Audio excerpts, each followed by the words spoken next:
안녕하세요. 이승원입니다. 한 발 더 들어가는 뉴스인사 프라임 시작합니다. 오늘 두 분 나와주셨어요. 서양호 사람과정치연구소장 그리고 김상일 정치평론가와 함께합니다. 어서 오세요. 안녕하세요. 안녕하세요. 네, 뭔가 오늘 복장들이 금요일인가 봅니다. 아, 당장 어딘가 날아가고 싶은 그런 복장으로. 네. 마음만 그렇습니다. 마음만. 애써 뭔가 이렇게 자켓으로 감추고 온 듯한 느낌적 느낌. 네, 금요일 맞습니다. 힘차게 시작해 보겠습니다. 아, 어제 참 그 뉴스를 또 보면서 정말 다들 꼼꼼하시다 이런 생각이 들었는데요. 이유한 화백 그림, 도대체 누가 사서 어떤 경로로 전달됐을까? 많은 설들이 있었는데 어제 동아 단독이었습니까? 네, 김건희 오빠인 김진우 씨 장모집을 압수수색했잖아요. 그때 거기서 뭐 이것저것 많이 나왔어요. 그런데 이유한 화백도 그때 발견이 됐죠. 네. 근데 김건희는 이거 위작이 너무 많아가지고 나 같으면 안 살 거예요. 뭐 이렇게 검찰에 가서 얘기를 했었는데 그 구매한 사람이 특정됐습니다. 놀랍지도 않죠? 설명 좀 해주시죠. 네, 뭐 한마디로 말해서 내가 김건희 백으로 장원에 출마도 했었고 그 국정원법률덕도 했고 네. 뭐 이런 정도인 사람이죠. 그래서 김상민 전 검사가 이 그림을 사서 네.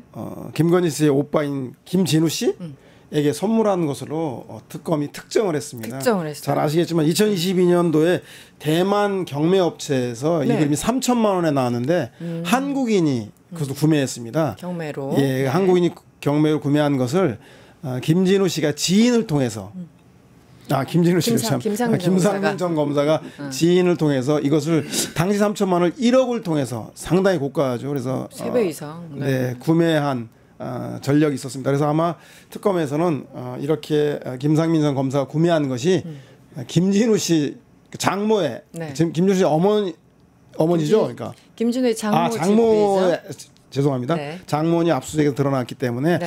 이건 김진우 씨 것이다. 누가 줬냐? 김상민이 줬다라고 하는 진술까지 확보를 한 것 같습니다. 역추적하다 보면 나올 수밖에 없죠. 특히 그림 같은 경우는 네. 추적이 굉장히 어렵기도 하고 아니면 그 뭐 보증서 이런 것 때문에 의외로 쉽기도 하고 여러 가지 그 양면이 있는 것 같은데 어떻습니까? 그림 같은 그림이라는 게 경우. 네. 탈세의 수단이거든요. 그렇다고 하더라고요. 네. 탈세의 수단으로 쓰이는 이유가 뭘까요? 그게 공식적이지 않기 때문에. 가격도 공식적이지 않고. 정해진 게 아니라. 그다음에 주인도 사실상은 별로 공식적이지도 않아요. 그러면 막 선물을 하고 막 이렇게 이제 가는 거예요. 네. 그럼 가지고 있는 사람이 그 뭐 보증서와 함께 가지고 있는 사람이 임자인 거예요. 네. 그렇기 때문에 이런 것들은 대부분 탈세를 위해서 증여를 위해서 하거나 아니면 뇌물로 줄 때 좀 더 뭐랄까요, 그 흔적이 좀 남지 않게 하기 위해서 네. 쓰는 수단입니다. 네. 근데 이 정도의 수단을 생각했다면 네. 그렇다면 이거보다 더 은밀한 블록체인은? 이런 생각이 드는 거예요. 예를 들면. 네. 아니 저는 그런 생각이 들어요. 블록체인. 왜냐하면 블록체인은 압수수색을 통해 가지고 뭐 하드 검색이나 뭐 이런 거 안 했을 거 아니에요. 그렇죠. 콜드 월렛으로 줬으면 블록체인도 상당히 가지고 있지 않을까. 이 정도의 기법과 수법을 동원해 가지고 네. 막 이렇게 서로 매간 매직을 하고 특혜와 이해관계를 서로 향유했다면 요새 블록체인은 강남이나 뭐 이런데 네. 그 증여의 수단으로 굉장히 그 관심이 드높은 그렇다고 하더라고요. 거거든요. 네. 제가 볼 때는 검찰이 블록체인도 좀 뒤져봐야 되지 않을까. 코인도 좀 뒤져봐야 되지 않을까. 그러니까 이건 이제 그림이나 돈이나 이런 것들, 예를 들어 골동품 이런 것들은 네. 너무 클래식하고 너무 그렇죠. 고전적이고 추적하기가 의외로 또 쉽고 네. 어쨌든 판매자들이 있기 때문에. 아니 그런데 이런 건 보이잖아요. 네. 그것도 은밀하긴 한데 네. 근데 적어도 이 보이잖아요. 압색하면 일단 나와. 그렇죠. 코인은 안 보여. 그러니까요. 네? 그래서 코인 얘기 사실 많이 돌긴 네. 하더라고요. 그러니까요. 정보지 등등에서 네. 이런 것들 오고 갔을 수 있다라는 가능성에 대해서. 제가 볼 때는 이 정도라면 네. 이건 뭐 충분히 오갔을 수 있을 것 평론가님이 어디서 같은 느낌이. 뭘 들으신 것 같네요. 보니까 자꾸 이 블록체인 얘기하시는 거 보니까 어디서 뭔가 들으셨어. 아니 뭐, 뭐 들었다기보단 네. 뭐 제가 이렇게 이 시대를 함께 살아가는 사람으로서 보면은 그리고 제가 감사를 많이 했잖아요. 오랫동안. 네. 감사 전문가잖아요. 제가. 맞아요. 감사 그리고 전문. 감사도 굉장히 지독하게 한다고 정평이 나 있는 사람인데 딱 보니까 제일 먼저 떠오르는 게 야 이거 블록체인 코인 받은 거 뒤져봐야 될 것 같은데 이 생각이 먼저 들더라고요. 그렇죠. 코인은 용각산. 소리가 나지 않는 소리가 나지 않고 흔적도 보이지도 없고. 않아요. 용각산은 보이기라도 해. 근데 그럼 사건 추적이 너무 어려울 것 같아요, 사실은. 그러니까 이제 그쪽으로 다 암암리에 서로 주고받는 거겠죠. 그런데 이게 참 김상민 검사, 전 검사 여러 군데서 나오잖아요. 작년 총선에도 갑자기 김건희가 챙기기 시작했다더라. 이거 굳이 공천, 김영선 밀어내고 공천했는데 또 예비에서 또 떨어졌어. 그랬더니 또 집에 가는 게 아니라 국가정보원까지 또 모셔다 드리고 뭐 이런 여러 가지 과정들 안 걸리는 데가 없어요. 뒤에 이제 테러도 얘기하겠지만 어떻게 보십니까? 이 과정들요. 잘 아시겠지만 공짜 점심은 없다. 점심에는 반드시 공짜 점심에 반드시 대가가 있다는 얘기인데요. 김건희 씨 같은 경우 특히 셈이 확실한 사람이에요. 받은 만큼 베푸는 사람이죠. 정확합니다. 아주 그래서 잘 아시겠지만 지난해 7월에서 9월 사이에 김건희 씨 통화 내역을 확인해 보니까 거기에 김건희 씨하고 김상민 검사가 9월 3일, 9월 5일 두 차례 통화를 했어요. 그리고 나서 9월 말 갑자기 김상민 검사가 뼛속같이 장원 사람이라고 한 추석 인사 문자를 날립니다. 그리고 아직 검사인데. 네, 검사 신문에 그리고 1월에 그 출마 기자회견을 자처하죠. 그리고 나서 경선에서 컷오프 돼요. 맞아요. 네, 컷오프 된데도 불구하고 화려하게 다시 부활합니다.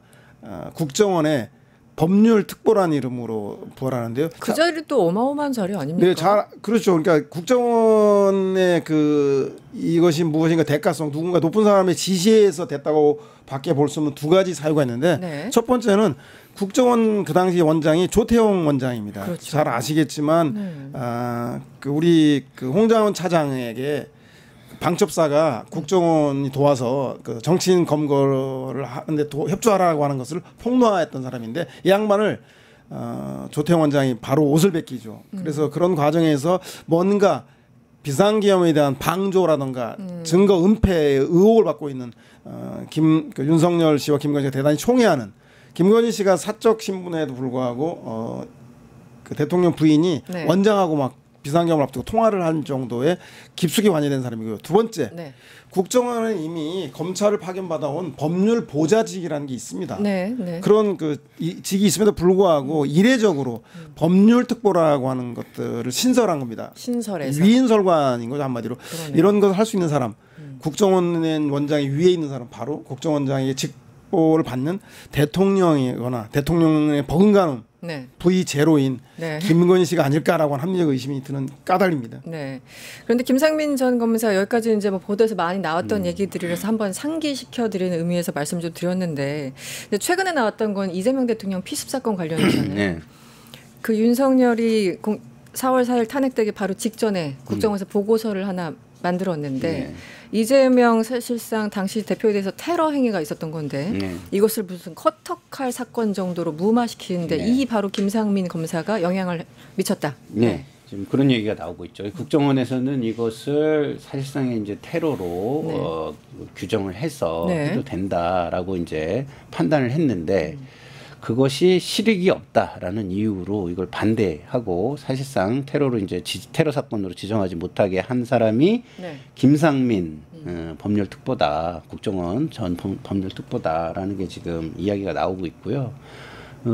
김상민과 김건희 이 두 사람은 정말 탐관오리 전형을 이제 보여주는 거예요. 근데 아이러니한 건 뭐냐? 탐관오리는 공무원이어야 되잖아요. 네. 그러면은 김건희 씨는 공무원도 아닌데 탐관오리 일을 하잖아요. 네. 그러면 이건 탐관오리의 무슨 여왕 정도가 되는 건가? 그 예? 뒤에서 여왕오리? 예. 네. 그런 것인지. 하여튼간 보면은 아까도 얘기한 그림도가 뭐 공천 때는 이제 김건희 씨가 김영선 전 의원에게 네. 전화해가지고 뭐 공기업 사장이나 뭐 장관 자리도 줄 수 있으니까 김상민을 도와라. 네, 그 자리에서 나가고. 그 자리에서 나가고 네. 불출마하고 도와라 이렇게 했다는 거 아니에요. 네, 네. 그러니까 둘 관계가 1억 원짜리 관계다. 이게 이해가 되십니까? 네? 그러니까요. 저는 네. 1억 원짜리 관계는 도저히 아닌 거예요. 좀 약하다고 보시는 거죠. 그래서 네. 저는 그래서 뒤에 코인이 있지 않을까라고 음모론을 계속 제기합니다. 네. 오늘 기승전 코인으로 갈 것만 같은 이 느낌적 아니 근데 느낌. 1억 원짜리 관계인데 이렇게까지 한다고요? 저도요. 그거 보고 이제 물론 이제 서해건설에서 6천만 원대 뭐 목걸이 등등도 있었고 이게 단가가 있을 거라고 우리 상상하잖아요. 그렇죠. 자리마다 그 이제 가격표가 있을 텐데. 공천까지 챙겨줘 국정원까지 모셔가 이거는 이게 1억 가지고 될 일은 아닌 것 같아요. 김건희의 빙의에서 지금 얘기를 하는 겁니다. 그 코인보다 더 중요한 역할을 했다는 거 아닙니까? 거기 명태균 씨와 통화에 부탁하면서 김건희 씨가 우리 김상민 검사가 조국 때도 고생을 많이 했고 조국 수사 때도 그러니까 그런 걸 보면 아마도 하명 수사라고 하는 권력자의 입맛에 맞는 정치 검찰로서의 역할을 톡톡히 한 사람이 이상민 검사하고 김상민 검사고 그것에 대한 대가로 제가 볼 때는 그 자리가 주어진 것 같고 그 자리가 주어지는 것에 대해서 약소하게나마 1억 원짜리 그림을 얹어서 준 게 아닌가 성의로 봐야 되지 않겠나 싶은 생각이 듭니다. 최소한의 성의. 근데 아까 말씀하신 것처럼 테러 사건이라는 게 명백하게 발생했고 정말 이재명 대표 전 국민이 다 정말 죽을 뻔했잖아요. 그렇죠, 저도 그때 하루를 어떻게 보냈는지 정신이 없을 정도였는데 보고서를 쓴 게 이게 팩트에도 전혀 어긋나는 데다가 커터칼 사건 정도로 실익이 없다는 표현은 도대체 뭡니까? 테러라는 객관적인 사건이 발생했는데 이걸 정치적인 사건으로 둔갑시켜서 실익이 없다라는 말이 어떻게 검사 입에서 나옵니까? 그러니까 그 때는 이미 정신 상태가 공무원이 아닌 거죠. 그런 것 같아요. 정신 상태가 이미 한 진영에 권력을 탐하기 위한 탐욕의 그 정치인, 비정상적인 권력욕을 가지고 있는 정치인, 뭐 이 정도의 수준으로 있는 것이죠. 그래서 김상민과 김건희 이 두 사람은 기본적으로 뭐 국정농단을 한 거예요. 그러니까 국가 시스템을 뭐 무너뜨리고 사유화하고 그 다음에 심지어는 잘라서 팔아먹고 자신들의 이익을 위해서 뭐 그런 정도의 수준으로 국가를 받고 국민들을 전혀 두려워하지 않는 사람들이었다. 그렇기 때문에 제가 계속 강조하지만 이런 것들을 1벌 100개 그러니까 한 번에 벌을 줘서 100번을 교훈을 삼게 해야지 그냥 뭐 1벌 0개 2개 뭐 1개 이렇게 정도 하면 안 돼요. 그러니까 그 1벌이 굉장히 강력하고 역사의 교훈으로서 100가지 사건을 역사 속의 100가지 사건을 막을 수 있는 정도로 제대로 규명하고 제대로 처벌해야 된다 이런 생각이 듭니다. 문제는 더 큰 문제는 김상민 이 보고서가 만약 이 사람이 검찰인 신분에서 수사를 보고한 거면 예를 들면 검찰이 이것을 테러로 기소해봐야 검찰로서 실익이 없다라고 이해할 수 있는데 문제는 이 사람이 검사로서의 수사 보고를 한 게 아니라 국정원의 법률특보란 말이죠. 그렇죠. 국정원은 잘 아시겠지만 국내 정치에 관여하지 못하게 돼 있습니다. 따라서 제가 볼 땐 김상민 법률특보는 법률가로서가 아니라 국정원의 그 대통령의 하명사업 정치에 관여하기 위한 역할을 하는 것이지 않는가 이 사건에서 드러나고 있는 것 같고요. 여기서 말하는 실익은 따라서 정권의 실익. 그 당시에 아마 전후에서 트럼프 피습으로 인해서 상당히 국제적 이슈가 되고 국내 정치에도 그것을 계기로 대선에서 반등하는 역전하는 그 계기가 되었는데 아마도 이재명 대통령 당시 후보의 테러 사건도 이렇게 트럼프 오마주가 될 경우에는 국민의힘에도 윤석열 대통령에도 도움이 되지 않는다라고 하는 이런 정치 관여할 목적의 국정원의 보고서이기 때문에 더 큰 문제가 아닌가 생각이 듭니다. 여기에 대해서도 좀 제대로 수사가 이루어졌으면 좋겠고 이 보고서는 왜냐하면 또 이러한 사건이 또 일어날 수도 있는 거잖아요. 테러 사건, 그렇죠. 정치인에 대한 더군다나 정말 그러니까 국가 시스템이라는 거는 객관적인 기준에 의해서 돌아가야 모든 국민들이 신뢰를 하고 그 위에서 힘없는 국민들이 살아가잖아요. 그래야 예측 가능성이라는 게 존재하니까. 근데 세상에 예측 가능성이 사라지면 어떻게 되겠어요? 그렇죠. 누가 와서 나를 어떻게 할지를 모르기 때문에 정글 속에 들어가서 벌레에 물려 죽을지 뱀에 물려 죽을지 뭐 어떤 괴물이 나타나서 날 죽일지 모르는 그런 상태로 국민들이 살아가야 되는 거예요. 근데 이렇게 국가의 시스템은 객관적인 기준을 가지고 움직이게 만들어야만 한다라는 말씀을 제가 드리고 싶고 네. 이 사람들은 그 객관적인 기준을 무너뜨린 일을 한 사람들이고 공무원이 아니다. 공무원으로서 일을 하는 게 아니다. 이거는 우리 거야라고 생각을 하면서 이 국가의 시스템이나 자리나 권한은 우리 거야라고 전리품처럼 그렇죠. 사유화한 행위들을 그런 오만을 가지고 세상을 살아가는 그 행위들을 한 사람들이다라고 저는 생각을 네. 합니다. 어쨌든 김진성 씨 단독 범행으로 어쨌든 대법원에서 결론이 나긴 났습니다만 전 이 보고서와 김진성 씨 이번 이 사건 어쨌든 테러 사건에 대해서 다시 한번 연관지어서 재수사가 필요한 게 아니라는 생각을 강력하게 여전히 하고 있습니다. 맞습니다. 어쨌든 이게 특히 코인을 좀 한번 알겠습니다. 그렇죠. 서희건설 그리고 또 누구 있습니까? 이배용 국가교육위원장, 메간매직 금거북이. 지금 거북이까지 네. 이게 벌써 어쨌든 공식적으로만 3번째예요. 그렇죠. 특검에서 밝힌 것만. 그렇죠. 이거 어디까지 갈까요? 뭐 형식은 네. 뇌물을 바친 자, 거기에 김상민, 이봉관, 이배용 이런 사람이 등장하는 거고 네. 뇌물을 받은 자, 네. 김건희로 이렇게 표현되는데 네. 사실은 뭐 제가 볼 때는 뇌물을 주고 받은 게 아니라 이 정도 되면 자리를 미끼로 갈취한 게 아닌가라는 생각이 들 정도고요. 드러난 정도가 이 정도면 이것 말고 드러나지 않은 국민의힘의 공천 과정에 전방위적으로 개입을 했고 그리고 양평 고속도로 건부터 시작해서 네. 이런 그 정부의 각종 자리에 메가매직을 한 거 보면 아직도 드러나지 않은. 그 드러나는 실체들이 많기 때문에 네. 이럴 때일수록 국민의힘 내부에서 구여권 내부에서 좀 그 양심 선언 네. 제보들이 이어진다라면 네. 지금 빙산의 일각들이 더욱더 진실로 밝혀지는 데 도움이 되지 않을까 생각이 듭니다. 알겠습니다. 김건희가 본인을 아무것도 아닌 사람이라고 했잖아요.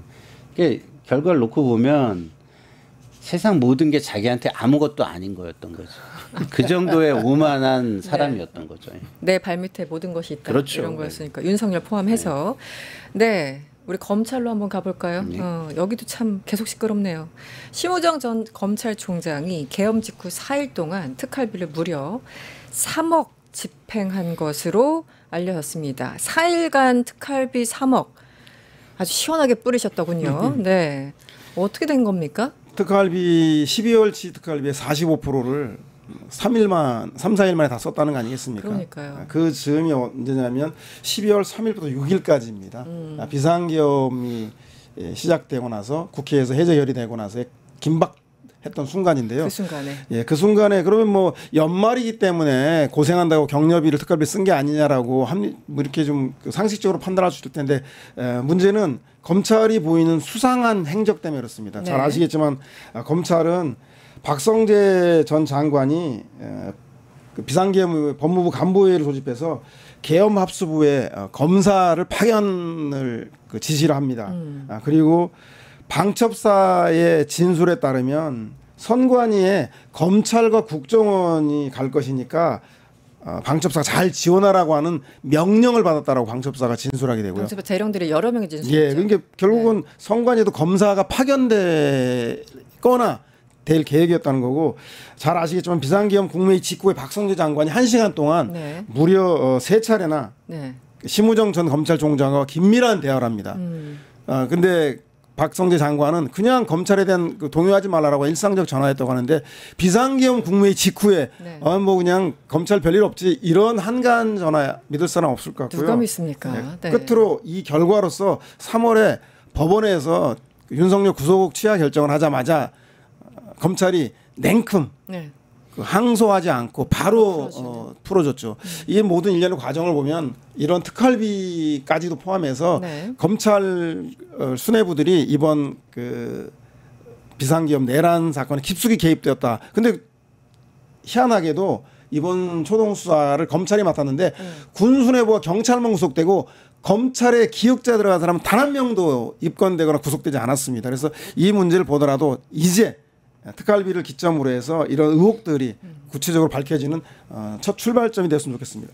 그래서 많은 분들이 사실은 지금 뭐 특검이 잘 하고 있지만 특검의 정말 진정성을 바라보는 마지막 바로미터는 검찰을 얼마나 제대로 수사하고 기소하느냐에 달렸다라는 말까지 나오지 않습니까?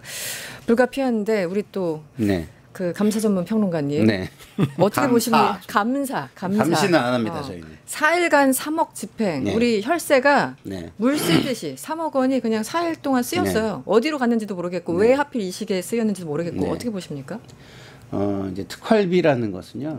대부분 이제 정보 활동이라든가 아니면은 뭐 특수활동, 그다음에 특수활동, 공작 활동이라든가 이런 데 쓰이는 거예요. 그러니까 우리가 정상적으로는 정보를 얻을 수 없는데 그런 정보를 산다든가. 그렇죠. 아니면은 뭐 뒤에서 뭐 활동을 해야 되니까 드러나지 않게 활동을 해야 된다든가. 근데 요 4일 동안 그런 일들이 뭐가 있었을까? 더군다나 계엄 시기에. 그렇죠.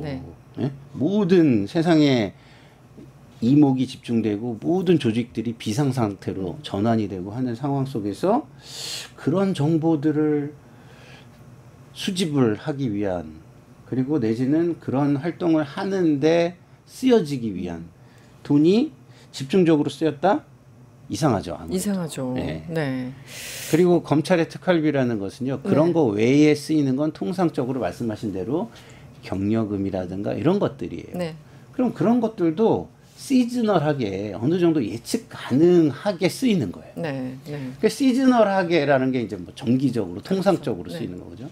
정기적으로 통상적으로 쓰이는 거 외의 돈이라면 아까 제가 말씀드린 대로 은밀하게 정보를 구입하거나 은밀한 활동을 하기 위한 활동비로 쓰거나 이건데 그렇다고 한다면 내란과 깊이 관여돼 있을 가능성이 높다고 보는 것은 굉장히 합리적인 추론이다. 이런 생각이 들고요. 그리고 특활비는 지금 뭐 검찰에서 수사를 열심히 하라 이렇게 얘기를 하는데 특활비의 특성상 검찰이 수사하는 게 만만치 않을 수 있어요. 특활비는 오히려 감사원하고 기획재정부에서 들여다보는 게 훨씬 빠릅니다. 그렇게 이번 특활비 같은 경우 검찰이 썼으니까 본인 머리를 어떻게 깎겠습니까? 본인 머리도 본인 머리지만 특활비라는 게 법적으로 약간의 비공개성이 보장이 되잖아요. 그러니까 법원 명령에 의해서 확인을 하거나 이래야 되는데 그것도 시간이 너무 오래 걸리잖아요. 그러면 바로 할 수 있는 게 제가 볼 때는 감사원에서 들여다보거나 아니면 기획재정부에서 그 이걸 편성하는 예산실의 과가 있어요. 특활비에 편성하는 과. 거기에서는 그거의 쓰임새를 봐야 다음 연도 거를 편성해 주거나 기준을 삼을 수 있기 때문에 거기서는 들여다볼 수가 있거든요. 그쪽에서 빨리 먼저 들여다보는 게 맞지 않을까 이런 생각이 듭니다. 검찰이 스스로 수사를 제대로 할 거라고 전혀 생각하지 않습니다. 다음 이슈로 넘어가 보겠습니다. 계속 이슈가 되고 있네요. 나경원 의원님, 무려 5선이신 나경원 의원님 기준으로 보면 고작 5선 의원이 무려 6선 의원에게 가만히 있지 않고 대드는 장면이 나왔습니다. 저희 영상 준비했습니다. 조선은 가만히 앉아있어. 조선은 가만히 앉아있어. 아무것도 모르면서 앉아있어. 위원장께서 마음대로 간사 선임안에 안 올려주십니다. 일반 반장 뽑는데 왜 이반 반원들이 뭐라고 합니까? 5선씩이나 되시면서 신상 발언과 공천에 관련한 주제를 벗어났다는 걸 구분도 못하십니까? 5선씩이 나가 뭡니까? 5선씩이 나가. 5선씩이 나가 뭡니까? 5선씩이 나가. 두 분 다 한 20-30년 정치권에 계속 계셨잖아요. 근데 저는 예전에 정치부 기자 뭐 한참 전 얘기지만 그때도 뭐 욕을 많이 했어요. 기자들끼리 앉아가지고 정치인들 수준하자 어쩌고 뭐 이렇게 뒷담화라고 하죠. 그런 얘기를 많이 했는데 지금은 도저히 못 봐줄 지경이라고 할까요? 너무 수준이 낮아져서 이거 어떻게 해야 됩니까? 어디서부터 문제인 거예요? 이거 추나대결이라고 하는 좀 그 네이밍 자체 이런 프레임 안 좋아요. 반대합니다. 추나대결이라기보다 원래 지금 법사위원장하고 간사가 다 바뀌지 않았습니까? 그 처음에는 탐색전, 신경전, 삿바 싸움을 하고 있는 와중에 나경원이 무언 이유 때문에 급발진하게 된 배경 이것이 핵심이죠. 그러니까 나경원이 급발진이다. 맞아요. 잘 아시겠지만 그 검찰개혁 공청회 장에서 검찰개혁 관련 얘기를 하고 있는데 느닷없이 나경원 의원이 이 검찰개혁과 관계없는 질문을 합니다. 왜 야당 우리 그 법사위 간사 보임 문제를 안건을 상정하지 않느냐라는 얘기를 합니다. 이제 추미애 의원이 아니 5선씩이나 됐으면서 지금은 청문회에 그 검찰개혁 관련된 참석자들의 질의를 해야지 왜 신상 발언하냐. 신상 발언 회의 다 끝난 다음에 해라 그랬더니 5선씩이나요? 씩이나요? 이렇게 된 겁니다. 말꼬리를 잡기 시작한 거죠. 예. 그래서 그 전에는 물론 이제 그 야당이 주장하는 아니 야당 간사 뽑는데 왜 위원장하고 전체 국회에서 이렇게 방해하느냐. 일반 반장 선거하는데 2반에서 왜 나서냐 이런 얘기를 한 건데 사실은 위원장이 야당 간사 뽑는 것에 대해서 제동을 가는 게 아니라 나경원 의원이 뭔 의도를 가지고 국힘이 파견한 소위 말해 법사위를 깽판을 놓으라고 하는 의도가 너무나 명확하기 때문에 네. 나경원 의원을 좀 숨을 죽이고 네. 군기를 좀 잡기 위해서 네. 법사위 초반에 삿바싸움 소위 말해 기싸움을 좀 하고 있는 중인 겁니다. 그래서 그런 문제에서 나경원의 대응 과도한 대응으로 이 문제를 바라봐야지 추미애와 나경원의 대결은 본질이 아닌 것 같다는 생각이 듭니다. 그러니까 그 포인트인데요. 나경원 의원이 뭐 그동안도 여러 가지 이상한 말을 좀 해왔습니다만 이번에 특히 급발진한다는 느낌이 들고 저는 추경호 전 원내대표에 대한 어떤 수사 그리고 원내대표실 압색 시도 이런 것들 보면서 다음은 내가 될 수도 있지 않을까라는 어떤 그런 두려움 때문에 저런 건 아닐까라는 상상을 해봤습니다. 어떻게 봐야 됩니까? 뭐 그 부분도 있을 거고요. 네. 그다음에는 또 이제 사욕이 있을 거예요. 사욕. 본인이 이제 뭐 앞으로 정치적으로 뭘 해야 되잖아요.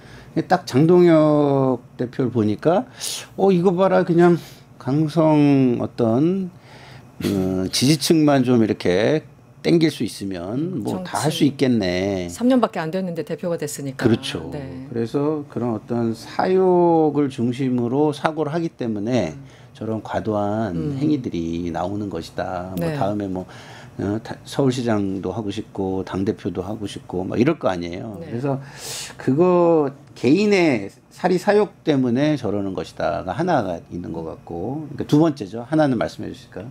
세 번째는 오만한 거죠. 오만함. 우리가 굉장히 유명한 영화가 있죠. 소설이기도 하고 오만과 편견. 네. 오만은 무조건 편견을 만들게 돼 있어요. 왜? 오만이라는 게 뭐예요? 내가 제일 잘 나가. 뭐 이게 노래 제목 같지만 네. 예? 그리고 내가 제일 잘 알아. 여기에서 비롯되는 거거든요. 네가 뭘 알아. 그렇죠. 응? 네. 이건 거잖아요. 딱 정확하네요. 근데 자 모두가 국민의 대표예요. 예? 국민의 대표면 그 대표에 대한 존중이 있어야 되는 겁니다. 네. 어떻게 국회 내에서 선수만 가지고 그런 거를 다 이야기할 수 있습니까? 그러면 선수면은 선수에 맞춰서 네. 그 대표는 그리고 그 대표를 뽑은 국민들은 그 선수에 맞춰 가지고 존중돼야 되나요? 네. 그러면은 저는 용인데 네. 용인 사람들은 네. 용인 국회의원이 지금 재선이니까 예? 예? 나경원 의원의 딱 2분의 1이나 뭐 5분의 2 정도로 모든 발언을 하고 뭔가 급수가 다른 것처럼 예? 그렇게 해야 되나요? 네. 저거는 정말 자격이 없는 말이에요. 그러니까 정치적 이런 그 야망, 욕심 때문에 욕망 때문에 급발진했다면 이해가 가는데 좀 합리적인 추론이기도 합니다만 또 한편 법조계 내에서는 네. 나경원의 뿌리 깊은 네. 특정인에 대한 사감 때문에 이 문제가 발생했다. 잘 아시겠지만 이제 박은정 의원이 예, 나경원 그 의원의 남편 그 서부지검 부장판사일 때 같이 근무를 했었는데 당시에 그 누리꾼들이 온라인에서 네. 나경원 의원에 대한 비난들이 일어나자 그 남편인 그 김재호 판사가 부인인 나경원을 비난하는 사람들을 이 누리꾼들을 기소해달라고 검찰에 청탁했다라고 하는 제보가 있는데 그 제보에 박은정 당시 검사가 연루되었다라고 해서 서로 고소 고발하고 아직까지도 이 법원에서 정확한 판단이 안 난 사건인데 이 문제와 관련해서 나경원 의원이 박은정 의원에 대해서 아주 뿌리 깊은 사감이 이게 2013년인가 일인데 10년이 넘었는데 예, 그 사건에도 불구하고 그 피 맺힌 원한 온유월의 서리 뭐 이런 개인적 사감으로 인해서 이렇게 법사위를 난장판으로 만들었다면 자질의 문제가 있는 게 아닌가라는 생각이 들 정도로 이런 문제 정치적 욕망 아까 말한 대로 현재 그 국민의힘 당대표에 대한 벤치마킹 뭐 이런 여러 가지 복합적인 요소가 현재 빠루 여전사에서 급발진 나경원으로 하게 된 배경이 아닌가 해석을 해보고 싶습니다. 근데 가장 근본자리에 있는 건 본인이 너무 잘난 거예요. 다른 사람들은 너무 자기보다 못난 거예요. 뭐 본인이 그렇다고 하는데 뭐 그런가 보다 하셔야죠. 뭐 어떻게 합니까? 일단 9월에 혼자 있을 때만 좀 그래 주셨으면 좋겠어요. 다른 사람들은 그렇게 생각 안 하는데. 마루 사건 이제 구형 그리고 이제 판결이 날 것을 무려 6년 만에 판결이 어떻게 나는지 제대로 좀 지켜보도록 하겠습니다. 오늘 두 분 김상현 정치평론가 그리고 서영호 사람과 정치 연구소장과 함께했습니다. 오늘 감사합니다. 유튜브 구독하고 실시간 채팅과 댓글을 남기시면 매일매일 7,000TTCO를 드립니다. 참여 방법은 통통물 어플을 다운로드하고 회원가입과 로그인을 해주세요. 마이페이지에서 나의 회원 고유 번호를 복사해주세요. 유튜브 구독 후 실시간 채팅이나 댓글창에 고유 번호를 한 번만 입력하면 준비 끝! 지금 유튜브 채팅과 댓글 쓰기 참여하고 7,000TTCO 받아가세요.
네, 세계화 K 시간입니다. 두 분 나와주셨어요. 문희정 평론가 그리고 일리아 교수님과 함께합니다. 어서 오세요. 네, 안녕하세요. 네, 참 할 얘기가 많아요. 이번 주 특히 많은 것 같아요. 네. 저 외신에 눈을 뗄 수가 없었는데 뭐 국내외 할 것 없이 국제 뉴스에 일단 그 얘기를 해보죠. 전승절 얘기 좀 먼저 해볼까요? 전승절 어떻게 보셨는지 우리 일리아님 그 푸틴과 시진핑과 김정은이 나란히 사이좋게 실제 사이가 좋은 것 같지는 않은데 아무튼 좋은 척하면서 셋이 섰어요. 어떤 느낌을 받으셨어요? 되게 복잡한 느낌을 받았어요. 복잡하다. 심란하다? 네. 그러니까 여러 가지 생각이 들긴 했는데 뭐 우선 트럼프의 외교 완전 실패라는 첫 번째 느낌이었고요. 두 번째는 뭐 시진핑이랑 푸틴이랑 김정은이 그렇게 같이 만나는 게 상징적으로는 또 쇼라는 측면에서 봤을 때 약간 조금 임팩트가 있을 수도 있겠지만 사실상은 뒤에 뭐 배경에 아무것도 없어서 세 나라가 관심사도 다르고 세 나라가 추구하고 있는 가치도 다르고 거의 모든 게 다르기 때문에 쇼를 불과하지만 위험한 쇼였다. 위험한 쇼였다. 어떠셨어요, 평론가님? 저는 국제 뉴스맨이 오래간만에 트럼프가 아니라 오랜만이죠. 네, 오랜만에 트럼프에서 벗어나서 다른 쪽을 조명하는 한 주가 아니었나라는 생각이 들면서 아이러니하게도 그 트럼프로부터 벗어나게 만든 장본인이 또 트럼프거든요. 네. 그래서 굉장히 이 트럼프란 사람이 국제 질서 자체를 완전히 뒤흔들어 놨구나를 또 한번 역설적으로 느낄 수 있는 한 주가 아니었나 그런 생각을 했어요. 진짜 외교의 역설이에요. 트럼프의 외교의 역설이 딱 한 장면에 참 여러 가지 할 게 많습니다. 전승절 관련해서 뒷얘기들을 조금 뒤에 하고요. 당장 따끈따끈한 거는 역시 시진핑과 김정은의 만남이었습니다. 그 냉랭하던 6년간의 관계를 이제 끊어버리고 해빙기를 맞이한 것 같습니다. 그래서 어제 정상회담을 했는데요. 어떻게 평가하세요? 여러 가지 워딩들이 나왔습니다. 뭐 여러 가지가 분석들이 나오고 있긴 한데 저는 개인적으로 아마 김정은이 트럼프에 만나기 직전에 지금은 시진핑이랑 또 얘기를 하고 있지 않을까라는 쪽에도 기울입니다. 지난번에도 김정은 트럼프를 만나기 전에 시진핑 주석을 몇 번 만나고 그 다음에 트럼프를 만난 그랬죠. 거고요. 네. 뭐 심지어 싱가포르는 시진핑이 항공기를 타고 간 그런 사례도 있었죠. 지금은 똑같지 않을까? 다시 이제 시진핑이라는 어느 정도의 입장을 맞추고 어느 정도의 어떤 얘기를 어떤 식으로 할지에 대한 또 중국이 어느 정도의 양보할 수 있을지의 그런 토지를 조금 이렇게 시도를 해보고 보고 또 어떤 말을 해보고 듣고 나서 트럼프를 만나려는 준비를 하고 있지 않을까라는 생각을 해봤습니다. 그 2018년 6월 12일 날 싱가포르 회담을 앞두고 계속 중국에 애를 태우던 김정은이 자기 집권 이후 처음으로 외국에 나간 게 베이징이었는데 중국이었는데 그 전에 딱 그 3개월 전에 만난 거죠. 3월에 가서 시진핑 한번 김정은 입장에서 만나주고 그렇죠. 그리고 야 내가 사실 트럼프랑 싱가포르에서 만나기로 한 거 너 봤지? 우리 뭐 얘기 좀 해보자 이런 거였잖아요. 이번에도 이제 그런 흐름이 되는 것으로 보인다. 저는 그렇게 보여요. 네. 평론가님은 어떠세요? 그러니까 그건 다시 말해서 김정은 위원장이 이제 강력한 협상 카드를 하나 쥐고 있다라고 생각했기 때문에 자신 있게 다자 무대에 나올 수 있는 거거든요. 네. 근데 저는 그 생각을 했어요. 그 당시에 트럼프 1기 때 북미 정상회담이 이제 개최되면서 북한이 정상 국가로서 전 세계에 대비를 하려고 하는 그런 네. 모습이었잖아요. 그렇죠. 자, 코로나19 팬데믹으로 북한이 다시 또 이제 조금 봉쇄됐다가 폐쇄했다가 스스로 폐쇄했다가 다시 이제 문을 열어 제끼면서 내가 다시 돌아왔다를 중국에 와서 또다시 한번 알리는 그 계기로 삼은 것 같아요. 그러면서 동시에 말씀하신 것처럼 그동안은 러시아하고 굉장히 밀착하는 모습을 보면서 이미 푸틴하고는 든든하게 이제 국제사회에서도 푸틴이 내 편 들어주기로 했고 나도 러시아 편 들기로 했고 이거 다 약속됐어요. 근데 이제 그 북러 관계를 바라보는 중국의 속내는 굉장히 복잡했거든요. 네. 겉으로는 그건 양국의 문제야. 그 두 나라의 문제야. 난 상관없어 라고 얘기를 하지만 속으로는 과연 저 둘이서 어떤 꿍꿍이를 할까. 그렇다고 해서 중국 입장에서는 나는 미국의 자리를 대신해서 패권 국가가 되고 싶은 거지 북중러로 묶여가지고 전 세계 절반의 우두머리가 되고 싶은 건 아니거든요. 그렇죠. 중국은. 네. 그래서 적절히 저들을 조금 관리할 필요는 있으면서도 저들하고는 묶이지 않는 방식이 필요한데라는 속내를 가지고 있었는데 김정은 위원장 입장에서는 그걸 너무 잘 알고 있는 상황이잖아요. 그래서 제가 중국하고 또 멀어진 건 아니고 중국을 등한시한 건 아니에요. 우리가 예전에 진짜 많이 썼던 단어 중에 하나가 등거리 외교라고. 등거리 외교. 네. 북한이 정말 잘하는 거다라는 얘기했었거든요. 네. 이번에도 그거예요. 중국한테 저희가 러시아하고 그동안은 친하게 지냈지만 저희는 중국하고 혈맹관계 아닙니까? 다시 확인하죠. 네. 그러면서 동시에 트럼프 대통령을 향한 메시지도 발산을 한 거죠. 보셨죠? 저 푸틴 형님도 있고 시진핑 형님도 제 옆에 든든하게 있습니다. 네. 자, 당신이 저하고 대화를 하고 싶다고요? 웬만한 선물로는 저와 대화하기 힘들 겁니다. 그래서 저는 이번에 중국에서 열린 그런 외교 행사의 가장 큰 수혜자는 김정은 위원장이다. 그랬던 것 같아요. 네. 예. 3명이 서 있었는데 김정은만 부각되는 희한한 착시 현상이라고 할까? 맞습니다. 네. 그런데 이제 그런 거예요. 사람들이 김정은이 원하는 거는 확실하게 알겠어. 김정은은 어쨌든 뭐 뺏어먹을 게 많잖아요. 러시아에서도 뭐 이렇게 좀 뺏고 중국 가서도 좀 내놔. 우리 노동당 80주년 이제 10월 10일 날 있는데 그것도 해야 되고 당대회도 해야 되는데 지금 당장 쌀도 부족해. 그래서 내놔. 뭐 명확해요. 그런데 시진핑은 사실상 거의 뭐 국빈 방문 수준에 준하는 그런 의전을 김정은에게 해줬잖아요. 그렇게 싫어하는 김정은에게. 중국은 도대체 뭘 이렇게까지 간절한 걸까요?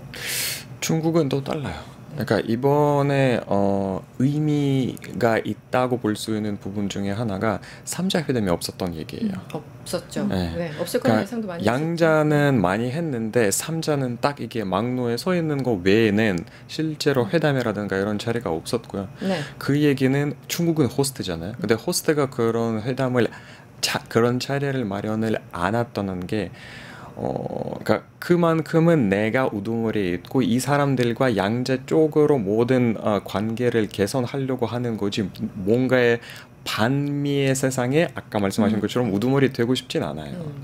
중국 입장에서 봤을 때 북한이랑 또 사이가 좋아야 되고 러시아랑도 이제 나빠지게 하면 안 되는 것이기도 하고 그러면서도 이제 인도를 조금 이제 맞은 것처럼 보이면서 트럼프에게 신호를 보여주는 신호를 보내는 그런 또 여러 가지 정말 다단계적인 그런 외교를 했어야 됐었기 때문에 사실상 성공이라고 봐야 하지 않을까 좀 개인적으로 봐요. 그렇군요. 그리고 김정은과 푸틴 만났는데요. 워딩들이 정말 어마어마하더군요. 서로 막 거의 피를 나눈 형제처럼 얘기를 하던데 너무 감동적이었어요. 네.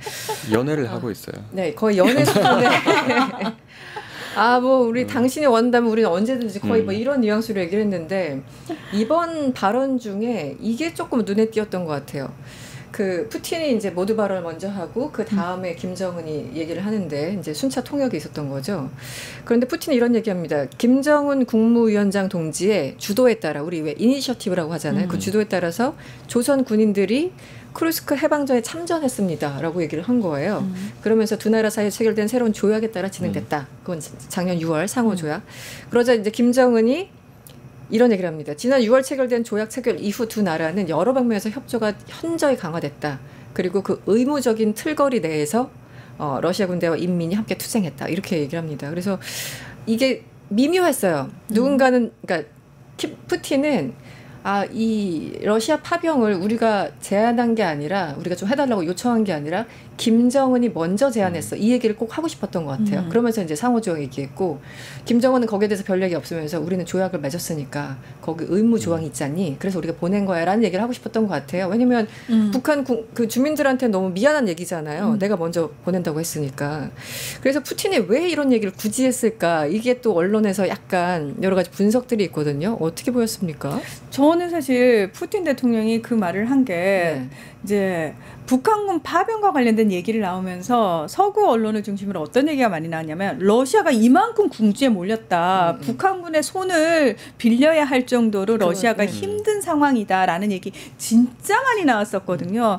근데 푸틴 대통령 입장에서는 저 서구 언론들 저것들 맨날 나를 악마하고 거짓말하는 것들 막 이러면서 부글부글 하고 있다가 내가 그거 확인시켜줄게 이러면서 그래 니들이 먼저 그 얘기해줘가지고 내가 참 고마웠어라는 식으로 슬쩍 흘리는 거잖아요. 이거는 그 전쟁과 관련해 가지고 본인의 책임 그러니까 다른 나라를 전쟁에 끌어들임으로 인해 가지고 그럼 우크라이나도 나토군 끌어들일 수 있는 거 아니야? 그럼 우크라이나도 유럽 평화유지군 끌어들일 수 있는 거 아니야?라는 걸 아예 차단하고자 하는 의도도 저는 또 있었을 거라고 보고요.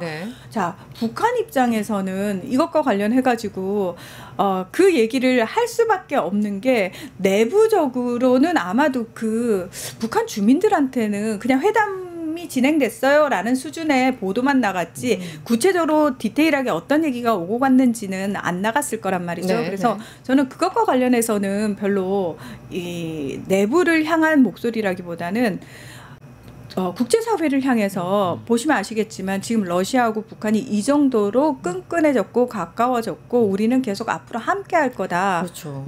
그 얘기를 하는 거죠. 그건 뭐냐면은 사람들이 북한을 자꾸 고립된 국가라서 트럼프가 손 내밀어 주기를 간절히 바라고 있는 것처럼 우리를 묘사하고 보고 있는데 천만의 말씀이야. 우리는 러시아하고도 이 정도의 관계를 맺은 국가야라는 거를 좀 보여주고자 하는 의도가 있지 않았을까라는 생각이 드는 거죠. 그래서 이번에 이 장면을 보면서 사실 뭐 아시겠지만 61년 7월에 그때 이제 김정은의 할아버지 김일성이 베이징에 가가지고 러시아 먼저 갔구나. 러시아 가가지고 우리 상호 그러니까 군사 그 조약을 맺은 거죠. 협약을 맺고 5일 뒤에 베이징 날아가서 같은 조약 또 맺었어요. 그러니까 일주일도 안 돼서 61년도에 김일성이 그 당시 소련과 군사 협약 그 중국과 군사협약 해가지고 저 진짜 아무것도 같지 않은 저 북한이 어떻게 양쪽으로부터 다 얻어내네 라면서 어쨌든 대단하다. 뭐 내용이야 뭐 우리한테 뭐 유리한 건 아니지만 근데 이번에 약간 그 김일성의 그 DNA를 본인이 갖고 있다는 걸 보여주기 위한 굉장히 과감한 시도? 그 사진 한 장이 북한 주민들한테 어필하는 게 상상을 초월할 겁니다. 아마도 네. 김정은이 저렇게 살을 찌운 이유도 할아버지 김일성을 떠올리게끔 만들려는 의도가 있었다라고 얘기를 하잖아요. 저는 똑같다고 생각해요. 할아버지에 이어서 지금 냉전 체제 이후 최초로 북중러 정상이 딱 모인 거고 저는 그 사진 한 장을 위해서 모였다라고 생각을 하거든요. 네. 그리고 그 사진 한 장이 가장 크게 영향을 미친 국가는 다름 아닌 미국과 북한이라고 생각을 합니다. 네. 네. 어떻게 보십니까? 어제 이제 3국이 다 모이는 다자 뭐 정상회담 이런 것들은 많은 전문가들이 그건 힘들 거야. 아까 분석하신 것처럼 미국을 대체할 수 있는 중국, 그러니까 전 세계의 형님 국가로서의 중국이 돼야 되는데 우리가 고작 뭐 글로벌 사우스, 고작 북한, 뭐 푸틴, 뭐 이렇게만 할 건 아니야라는 이제 중국의 메시지는 확실하게 담긴 것 같고요. 그런데 전반적으로 보면은 이 군사 퍼레이드나 이런 걸 보면 좀 무시무시하다는 생각도 들었었거든요. 그래서 지금 트럼프 바로 자극받고 막 긁혔잖아요, 지금. 그 군사 퍼레이드는 뭘 의미를 하는 걸까요? 군사 퍼레이드는 그렇게 큰 의미가 없다고 저는 개인적으로 보고 있고요. 네. 이거는 군사 퍼레이드라는 게 독재 국가에서는 자주 쓰는 소단으로서 네. 그냥 자기 그 힘을 과시하는 용도로 많이 쓰고 있죠. 뭐 그때 그 특별한 연도에 뭐 무슨 특별한 이슈가 있으면 그것도 보여주기도 하고 뭐 탄도 미술을 보여줌으로써 우리가 뭐 미국 본토를 질 수 있다 뭐라든가. 근데 이번에는 중국이 가장 크게 보이고 싶었던 게 아마 그거였을 거예요. 우리가 반미 성향을 취향을 갖고 있는 나라들이 충분히 있고 거의 너네가 주도하고 있는 세계랑 맞설 수 있는 정도의 GDP 경제 규모를 갖고 있는 그런 그룹을 모였다라는 거를 보여주기 위해서 뭐 물론 그 안에에서도 실제로 미국이 주도하는 서방이라는 그런 그룹보다는 그렇게 끈끈하지도 못하고 그렇게 막 그렇게 경제 규모로 따졌을 때도 미국에서는 그렇게 큰 위협이 되지는 않지만 저는 적어도 저는 그렇게 보고 있긴 한데 근데 어쨌든 이 그 열병식도 그렇고 그 CSTO 만남도 그렇고 뭐 푸틴이랑 또 여러 가지 구소련 나라들이 만났을 때 상하협력기구 그 자리에 있었던 그게 가장 중요한 게 사진이었어요. 사진.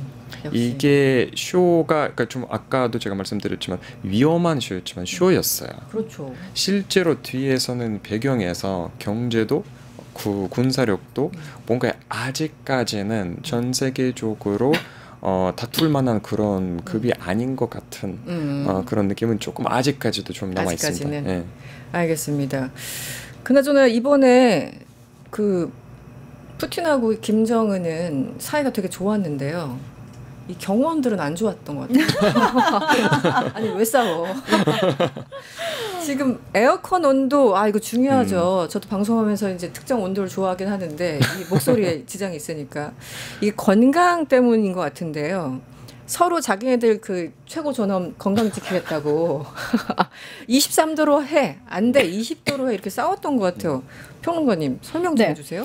그 20도가 처음에 저는 20도가 푸틴 대통령 측 수행원이고 그 23도 처음에 20도가 김정은 위원장 쪽이고 그렇게 생각했죠. 예, 그러니까 좀 훨씬 더위를 많이 탈 것 같으니까. 몸집이 있으니까. 예, 그리고 23도가 푸틴 쪽이었나 그런데 바뀌었더라고요. 맞아요. 예, 그래서 이거는 그 푸틴 대통령은 워낙 추위에 강한 사람이어서 이런 건가라는 생각. 얼음에 들어가시고 하시잖아요. 네, 그래서 그 모습들을 보면서 저는 사실 약간 그 느낌 받았거든요. 어떤? 북한이 우리가 봤을 때는 러시아는 사실은 러시아가 훨씬 큰 나라잖아요. 북한은 작은 나라잖아요. 이게 물리적으로 봐도 그렇게 차이가 나잖아요. 그럼요. 네. 근데 북한이 그 기자들, 그러니까 러시아 기자들이 이제 관련해 가지고 이런 얘기를 했다고 이야기를 하죠. 북한 측 기자를 보거나 북한 측 수행원들을 만나면은 이런 것들이 너무 까다롭다라고 표현을 해요. 절대 지지 않으려고 그러고 이겨먹으려고 그러고 네네네. 막 대등하게 하려고 그러고 요만큼도 양보 안 하려고 그러고 굉장히 까탈스럽게 군다라고 이야기를 하거든요. 네네. 그거 자체가 저는 제가 봤을 때는 그냥 북한 사람들이 절대 우리 무시 못하게 해야지. 우리가 무시당하면 우리 위원장님이 무시당한 거랑 똑같으니까 우리가 제대로 기선제압을 해야지라는 것들을 저는 모든 부분에서 다 딱 긴장해가지고 보여주고 있는 거 아닌가. 하나하나. 네. 그 생각을 했어요, 진짜. 그게 자존감이 없어서 더 이제 그런 행동들이 나오는데, 이것도 김정은 그 이슈 나올 때마다 궁금한데, 예전에도 그 하노이 갈 때 2019년에 중간에 이제 60시간 이상 기차를 타고 왔으니까 중간중간에 내려서 쉴 때 담배 한 대씩 뭐 피고 이랬었는데, 그때 김여정이랑 옆에 있는 사람들이 담배 그 재떨이 같은 거 들고 그대로 수거해서 가는 그런 장면들이 포착이 됐습니다. 그래서 저 개인정보 DNA 이런 것도 이제 유출되지 않게 하기 위함이다. 여러 가지 분석들이 있었는데, 이번에도 의자 닫고 테이블 닫고 그 컵 그대로 가지고 가고 이런 장면 포착됐다고 합니다. 뭐가 이렇게 두려운 걸까요? 이건 모든 독자들이 다 그래요. 모든 정상들. 네, 이거는 그러니까 심지어 소위 민주주의 국가에서 주산들도 그런 사람들도 적진 않아요. 의자까지 다. 네. 그렇구나. 이거 거의 뭐가 사실상은 외교 노선에서 그렇게 드문 일이 아니고요. 그러니까 푸틴 대통령도 그걸로 되게 유명해요. 푸틴 대통령이 어딘가에 갈 때마다 항상 주변에 뭐 푸틴용 변기라든가 뭐 쓰는 사람들이, 아니면 뭐 어딘가에 다른 나라에 가서 뭐 호스트랑 만날 때 뭐 물을 마시거나 뭐 이런 거 하잖아요. 푸틴은 항상 자기만의 컵을 쓰고 있어요. 호스트가 제공하는 게 아니라. 그래서 이런 부분들이 거의 그러니까 놀랍지 않게 볼 수 있는 대부분의 흔한 그런 곳이기 때문에, 특히 독재자들이 훨씬 더 신경 많이 쓰고 있죠. 왜냐하면 자기 DNA를 받고 실제로 어떤 질병을 앓고 있는지 뭐 등등등 건강 상태가 어떤지 다 유출이 가능하기 때문에 그걸 이제 개인정보 유출 방지하는 차원에서 그렇게 많이 관리하고 있죠. 네, 김정은은 이제 뭐 그런 거죠. 모든 사람들이 있지만 조금 유독 더 심하게 한다라는 인상을 좀 받아서 이 질문을 좀 드렸는데, 어째 됐든 김정은의 어떤 그 외모 변화도 그렇고, 이제 그러니까 의학 정보를 갖고 있는 사람들은 지금 건강 안 좋은 것 같아 뭐 이런 얘기를 하잖아요. 그래서 이제 또 연결된 얘기가 건강이 너무 안 좋으니까 후계자를 빨리 세워야 되고, 그래서 주애를 12살밖에 안 됐는데 저렇게 데리고 다니는 거야, 이렇게까지 이제 내러티브가 연결되는 거예요. 이런 포인트는 어떻게 보세요? 이번에 주위에 또 데리고 왔어요. 네. 그래서 지금 후계자냐 아니냐 이런 논란들이 굉장히 많잖아요. 근데 저는 후계자든 아니든 그건 우리가 밖에서 알 수 있는 방법은 없어요. 근데 중요한 거는 저는 확실히 김여정의 그러니까 김여정한테 집중되던 스포트라이트가 확실히 빠졌고 김주애로 옮겨갔다는 거는 저는 분명해진 부분인 것 같아요. 그러니까 김정은 위원장이 움직일 때마다 사실 김여정 부부장 여동생이니까 같은 백두혈통이니까 저희는 집중을 했던 건데, 김정은 위원장 입장에서는 그게 또 부담으로 작용하지 않았을까라는 생각도 했어요. 그래서 어떻게 하면은 이거를 빨리 다른 쪽으로 시선을 돌릴까라는 방법 중에 저는 하나로, 그러면은 우리 딸을 좀 노출시켜가지고 확실히 내 쪽으로 라인이 타고 내려간다라는 걸 좀 보여줄 필요가 있겠다. 실제로 뭐 주애를 내세우건 아니면 다른 아이를 내세우건 간에 나 다음은 무조건 내 아이지 김여정으로 갈 일은 없어 라는 거를 확실하게 저는 보여준 것도 하나 있고요. 또 하나가 이제 어리잖아요. 많이 어리잖아요. 그래서 12살. 근데 이 아이를 굉장히 무시무시한 곳에 계속 데리고 다닌단 말이죠. 첫 등장이 ICBM 앞이었어요. 그렇죠. 진짜 너무하는 거 아니에요? 그러니까 저희가 다 충격받았잖아요. 어린아이는 왜 그런데 했는데, 그게 이제 본인의 안전을 좀 담보하기 위한 거 아니냐라는 얘기도 나왔잖아요.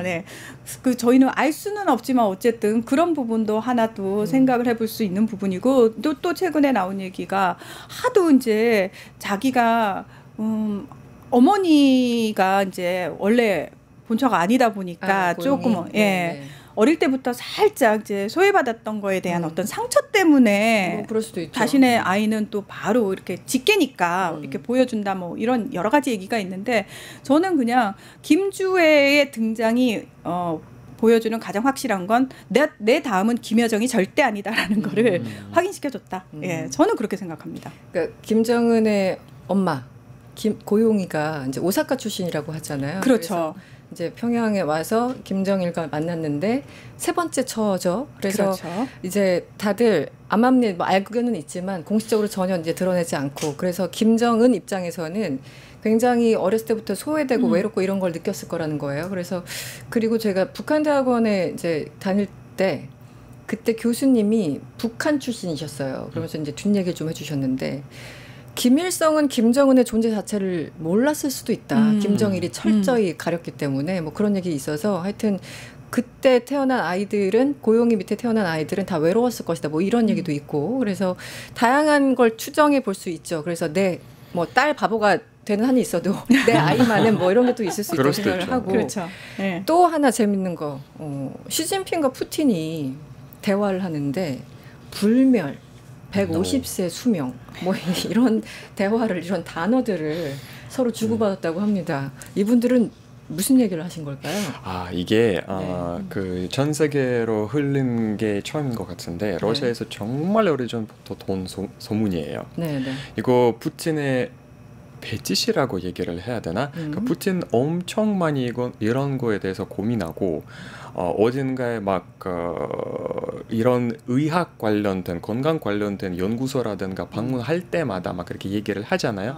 그러면 뭐 여러분들이 뭐 엄청난 뭐 연구를 하고 계십니다. 우리가 나중에 뭐 사람의 몸에 어떤 뭐 신체 부위를 이식해서 더 수명을 연장할 수 있지 않을까 막 이런 얘기를 엄청 많이 해서 러시아 내에서 이런 소문이 엄청 많이 돌고 있어요. 푸틴은 이제 그러니까 뭐 이식이든 뭐 신체 부위 이식이든 어떤든 간에 뭐 특별한 뭐 어떤 액체를 마시든 뭘 하든 수명을 연장하려고 상당한 연구에 투자하고 있다. 그런 거에 관심이 너무나도 많이 갖고 있다라는 게 러시아 사람들이 누구나 다 알고 있어요. 그래서 이거 저기 진시황 불로초 뭐 이런 건가요? 생각이 들어서 네 수명 연장하고 뭐 요즘 뭐 장기식을 통해서 수명이 연장되고 뭐 더 건강하게 살 수 있다 이런 대화가 오고 간다 봅니다. 그런데 이분들을 제가 그래서 아까 연도를 또 찾아봤어요. 네. 푸틴이 형이더라고요. 네. 푸틴이 52년생, 시진핑이 53년생. 그러니까 나이가 비슷해요. 네. 한 8개월 차이밖에 안 나니까 거의 뭐 약간 동갑이어서 거의 동갑이어서 이런 얘기를 굉장히 자연스럽게 했던 것 같은데. 저는 그 이 얘기가 나올 당시에 이 세 명의 공통점이 항상 외부에서 불과 얼마 전까지도 시진핑의 건강 이상설 실각설이 서구 언론을 중심으로 엄청나게 나왔잖아요. 뭐 푸틴은 말할 것도 없고 김정은 위원장도 똑같아요. 그래서 저는 과연 이게 이제 한 마이크 이게 잡힐 줄 모르고 한 얘기일까라는 의구심이 들었어요. 처음에 이 얘기가 나왔을 때. 왜냐하면 야, 니들 밖에서 끊임없이 우리 건강 이상설 그리고 곧 교체될 것처럼 내부 분란이 일어나는 것처럼 내부 분열이 있다 이런 걸핏하면 니들 그런 보도 내놓지. 근데 야, 어린 반푼어치도 없어. 우리 장기 이식 시진핑 주석 요즘 150살까지도 살 수 있다는 얘기 나오잖아요. 야, 우리는 끝까지 해먹을 거야. 꿈도 꾸지 마라는 걸 저는 의도적으로 흘린 게 아닐까라는 생각이 들었어요. 사실은. 양쪽 다 거의 영구집권을 꿈꾸고 있는 사람들이니까. 그렇죠. 실제 푸틴은 20년 뭐 실질적으로 20년 넘었죠. 25년이죠. 25년이죠. 그렇죠. 그러니까 이게 그냥 나눈 대화들이 아닌 것 같아요. 저는 그런 것 같습니다. 다른 실질적으로. 다른 사람이 농담인 줄 알았겠는데 이분들이 나와가지고 이건 진심이야. 막 이런 생각을 잠시 했어요.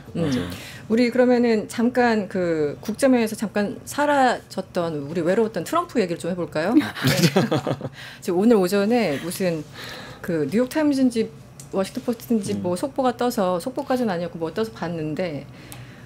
트럼프가 행정명령에 또 사인을 할 것만 같다. 그 내용이 뭐냐. 지금 국방부잖아요. Department of Defense잖아요. 그걸 Department of War. 전쟁부로 바꾸는 걸 지금 심각하게 고민하고 있다는 거예요. 아니, 이거 긁힌 거예요, 진짜. 퍼레이드 보고. 왜냐하면 몇 달 전에 워싱턴에서 6월이었습니까? 퍼레이드를 했는데 사실상 망했잖아요. 그리고 저기 그 권위주의 국가 중국, 러시아 같은 데서만 하는 걸 왜 여기 워싱턴에서 하느냐. 그래서 사람들도 시큰둥했고 참여하는 군인들도 뭔가 좀 시큰둥했던 것 같은데 그랬던 데다가 전승절을 봤어. 그러니까 갑자기 전쟁부로 바꿀 거야. 뭐 이렇게 된 건 아닌가. 굉장히 단순하게 일부러 말씀을 드리는 겁니다. 어떻게 보세요? 이 트럼프가 이번에 반응을 X를 통해서 내놓긴 했는데 어떤 심리 상태인지 빙의해서 좀 말씀해 주세요. 저는 제가 트럼프였다면은 아이씨 나도 저 자리에 있고 싶다. 그랬을 수 있어요. 네. 실제로 정말 왜냐하면은 트럼프 대통령은 1기 때 미국인들 비롯해서 서방 국가가 가장 기함했던 표현이 뭐냐면은 저 독재 국가들 너무 부럽다고 쟤들은 위에서 한마디 하면은 밑에서 일사불란하게 바뀌지 않냐고 좀 너무 부럽다라고 얘기를 했었거든요. 그리고 이번 대선 기간에도 계속 그 얘기는 내가 대통령에 다시 재선이 되면은 나 그 독재 국가들 독재자들하고 나 얘기할 거야. 그걸 얘기할 수 있는 미국 대통령은 나밖에 없어. 막 이 얘기를 하는데 그게 많은 사람들은 그들의 대항마로 자신을 세우려는 거라고 생각을 할지 모르겠으나 그게 아니에요. 트럼프 대통령은 실질적으로 그들에 대한 그들의 시스템에 대한 동경이 있는 거고 그 6월에 미군들한테 그 거위걸음 소위 말해서 정말 관절을 굽히지 않고 이렇게 높이 드는 이번에 그 중국 전승절을 통해서 우리가 확인한 그 경악스러운 군인들의 모습을 원했다는 거 아닙니까? 무섭더라고요. 예, 무섭죠 사실은. 이건 서방 국가에서 보면은 경악할 만한 일인데 트럼프 대통령은 왜 우린 저게 되지 않는가에 대한 아쉬움이 가득 묻어 있단 말이죠. 그러면서 그 얘기하죠. 저기 1, 2주 내에 내가 저들하고 또다시 얘기를 할 거야. 곧 결과가 나올 거야 라고 이야기를 하잖아요. 그건 뭐냐면은 그들과 간절히 대화하고 싶고 그들과 같은 레벨에 있고 싶어 하는 그 마음이 저는 더 간절했다고 생각하고요. 우리가 흔히 생각하는 미국 대통령의 상식 수준에서의 이번 상황을 바라보지 않았을 거라는 건 분명합니다. 그래서 전쟁부로 바꾸겠다라는 얘기도 제가 봤을 때는 조금 더 강력한 느낌의 무언가를 일사불란하고 이런 걸 원한다라는 거죠. 아니 굉장히 사실 우리 뭐 웃으면서 얘기를 하지만 굉장히 좀 위험해요. 저는 진짜 내년 중간선거 앞두고 계엄령 선포하는 거 아닌가? 트럼프가 이런 생각이 들 정도로 왜냐면 지금 특히 그 블루스테이트라고 하는 민주당이 그 장악하고 있는 그 주에 뭐 이민자를 추방한다는 이유로 혹은 환경을 이유로 DC에 방위군을 막 보내고 있잖아요. 그러니까 거의 독재 수준에 다가가는 게 아닌가라는 우려가 미국 내에서도 나오고 있는데 요즘 이제 오늘 아침에 그래서 전쟁부로 바꾸는 걸 고민한다는 얘기를 듣고 이분은 진짜 이거 큰일 나겠구나라는 생각이 잠시 들었고 일단 지난 25일에 이재명 대통령하고 트럼프 대통령 만나서 정상회담을 했고 피스메이커 이 얘기가 나왔습니다. 그런데 이제 저런 상황이 되다 보니까 우리도 참 고민이 깊어질 수밖에 없어요. 하필이면 이 강대국들 사이에 우리나라가 왜 이렇게 있는 건지. 그래서 훨씬 더 함수관계가 복잡해졌다? 이런 느낌이 드는데 우리 어떻게 해야 되죠? 그냥 지켜보기만 하면 돼요. 일단은. 일단은 의외의 대답인데요. 네. 일단은 우리가 할 수 있는 것도 그러니까 실질적으로 할 수 있는 것도 별로 없고 지켜보기만 하면 되고 물론 전 개인적인 생각이지만 만약에 트럼프를 김정은의 만남이 성사되더라도 그건 실패로 돌아갈 가능성이 굉장히 크다고 봐요 저는. 지금이 여태까지 트럼프의 두 번째 임기가 시작될 지 한 6개월, 7개월 정도 됐는데 트럼프가 잘한 게 하나도 없어요. 외교에서 여러 가지 전쟁이 터졌고 인도와 파키스탄, 캄보디아, 태국, 이스라엘과 이란, 러시아와 우크라이나 터졌지 종료된 전쟁이 하나도 없고 오히려 혼란이 카오스가 계속 이루어지고 있고 유럽도 지금 미국에 이제는 더 이상 믿으면 안 되네 우리도 군대를 만들어야 되네라는 생각까지는 만들어내는 게 트럼프이기 때문에 이런 상황에서도 트럼프가 자기 자신을 그러니까 개인적으로도 그렇고 미국 대통령 신분으로서도 그렇고 되게 다른 그러니까 이런 비교가 어떻게 들릴지 모르겠지만 고등학교처럼 보이는 게 시진핑한테 안보를 전달해줘. 약간 이런 말투 자체가 그러니까 너무나도 정치인에 당연히 적합하진 않고 또 미국 대통령의 수비에 당연히 하지 않고 이게 트럼프가 얼마나 지금 돌아가는 일을 이해를 못하는지 보여주는 그런 게 아닐까 생각합니다. 지금 고작 한 7개월 정도 지났는데 한참 된 것 같기도 하고 어쨌든 말씀하신 것처럼 트럼프 입장에선 되는 게 하나도 없는 오히려 자기와의 동맹이었던 사람들마저 다 저쪽으로 결속시키는 대표적으로 인도가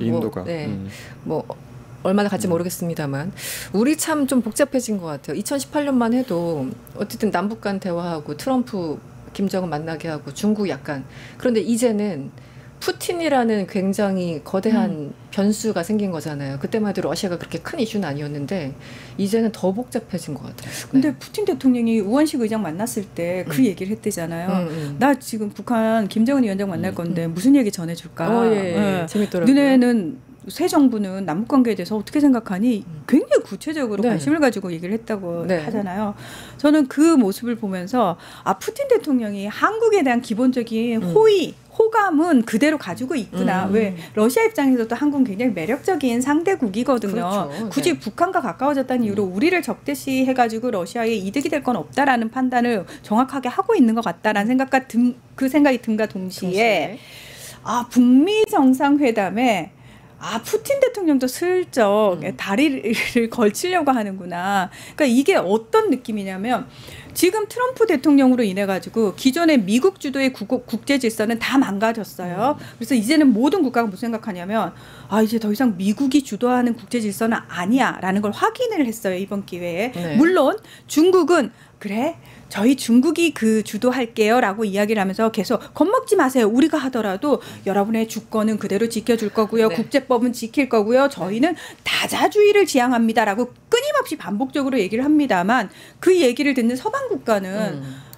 니들이나 똑바로 하고 해라는 시선으로 볼 수밖에 없거든요. 근데 네. 중국 입장에서는 중국한테 아쉬운 소리를 해야 되는 또는 중국으로부터 콩고물을 얻어먹어야 되는 글로벌 사우스를 비롯해가지고 다른 국가들한테는 그 부분이 확실히 영향력을 미치고 있고 어필을 하고 있는 거예요. 자, 여기에 인도 모디 총리, 러시아의 푸틴 대통령은 뭘 원하냐면 단순한 다자 말고 다극화. 다극. 그러니까 중국이 미국을 대체하는 시스템이 아니라 러시아도 툭 올라오고 우리도 이 정도 급이면 올라갈 수 있지 않을까? 그러면서 쓱 올라오고. 그래서 지금 다들 손잡고 웃고 있는 사진을 찍기는 했습니다만 속내는 다 내가 좀 세력권을 인정해줘. 그렇죠. 나의 영향력을 어떻게 더 국제 무대에서 확장시킬까를 생각을 하고 있는 거고 그 모든 속내를 파악하지 못한 트럼프 대통령 혼자서 나 저기 갔었어야 되는데 라는 생각을 하고 있는 분위기라고 볼 수 있는 거죠. 알겠습니다. 전 세계가 각자의 지분을 강력하게 요구하는 시대로 서서히 변화하고 있습니다. 네. 얘기를 더 듣고 싶지만 시간이 다 돼서 저희 인사를 해야 되겠습니다. 세계기획학과의 문희정 평론가 그리고 일리아 교수님과 함께했습니다. 오늘 고맙습니다. 네, 고맙습니다. 감사합니다. 유튜브 구독하고 실시간 채팅과 댓글을 남기시면 매일매일 최천 TTCO를 드립니다. 참여 방법은 통통물 어플을 다운로드하고 회원가입과 로그인을 해주세요. 마이페이지에서 나의 회원 고유 번호를 복사해주세요. 유튜브 구독 후 실시간 채팅이나 댓글창에 고유 번호를 한 번만 입력하면 준비 끝! 지금 유튜브 채팅과 댓글 쓰기 참여하고 실천 TTCO 받아가세요.